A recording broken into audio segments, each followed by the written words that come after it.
కొన్ని నెలలుగా Anantapuram urban MLA Daggubati Venkatesh Prasad గారి పైన సోషల్ మీడియాలో అలాగే కొంతమంది అసత్య ప్రచారాలు చేస్తున్న సందర్భంగా ఈరోజు అనంతపురం అర్బన్ డిఎస్పీ గారికి కంప్లైంట్ ఇవ్వడం జరిగింది. ఆ కంప్లైంట్ ముఖ్య ఉద్దేశం అనంతపురం అర్బన్ ఎమ్మెల్యే పైన ఏదో రకంగా బురద జల్లే కార్యక్రమానికి తెరలేపడం జరిగింది. వీటికి కట్టడి చేయాలని డిఎస్పీ గారిని కోరడం జరిగింది. ఆయన కూడా ఈ ఎవరైతే చేస్తున్నారో వీళ్ళపైన తప్పకుండా కేసులు నమోదు చేస్తామని చెప్పడం జరిగింది. అంతేకాకుండా గత కొన్ని నెలల ముందు కూడా కొంతమంది కొన్ని పాటలు అయితేనేమి కొన్ని యూట్యూబ్ ఛానల్స్లో కొన్ని చేయడం జరిగింది. ఎమ్మెల్యే గారి పైన దుష్ప్రచారము, వీటన్నిటిపైన కూడా డిఎస్పీ గారు గట్టిగా చెప్పడం జరిగింది. వాళ్ళపైన కేసులు కడతాము, ఎట్టి పరిస్థితుల్లో ఇట్లాంటివి ఉపేక్షించేది లేదని కూడా సారు మాకు చెప్పడం జరిగింది. ఇంకొకసారి కూడా ఆయనకు రిప్రజెంటేషన్ ఇవ్వడం జరిగింది.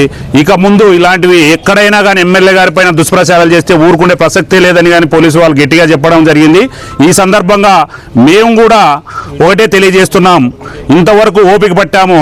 ఇప్పటి నుంచి ఎవరైనా కానీ ఎమ్మెల్యే గారి పైన ఇలాంటి దుష్ప్రచారాలకు తెర లేపితే ఊరుకుండే ప్రసక్తే లేదని కూడా ఈ సందర్భంగా తెలియజేస్తున్నాం. ఇప్పటికైనా మారి మంచిగా ఉంటే బాగుంటుందని కూడా ఈ సందర్భంగా తెలియజేస్తున్నాం.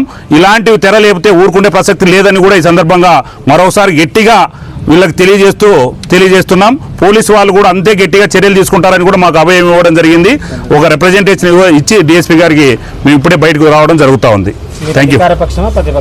మేము అధికార పక్షమే.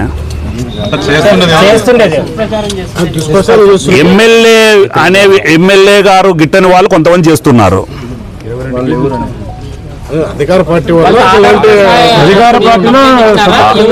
ఎవరనేది పోలీసు వాళ్ళు నిగ్గు తెలుస్తారు, వాళ్ళపైన కేసులు కడతారు, అప్పుడు మీ దృష్టికి తీసుకొస్తారు.